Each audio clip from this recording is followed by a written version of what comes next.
எந்த விதத்திலேயும் இருதயம் இன்னும் விடுதலை ஆகவில்லை.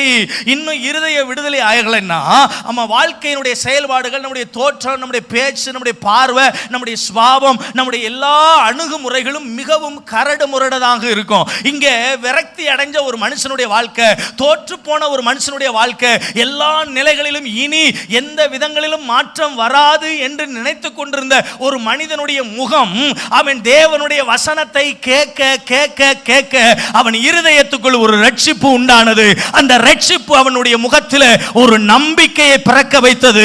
எல்லாம் எனக்கு எதிராக இருக்கலாம், சூழ்நிலைகள் எனக்கு எதிராக இருக்கலாம், என் சரீரம் எனக்கு ஒத்து போகாம இருக்கலாம், என்னுடைய பலவீனம் எனக்கு ஒரு பெரிய காரணமா நிக்கலாம். என்ன இருந்தாலும், எந்த போராட்டம் வந்தாலும், எந்த சவால்கள் வந்தாலும், இப்பொழுது நான் என் இருதயத்தில் என் ராஜா இயேசு உயிரோடு இருக்கிறார், அவரால் எல்லாம் கூடும் என்று என் இருதயத்தில் நான் நம்புவேனானால் என்னுடைய இருதயத்தில் ஏற்படுகிற மாற்றம் என் வாழ்வில் இருக்கிற முடக்கத்தை மாற்றும்.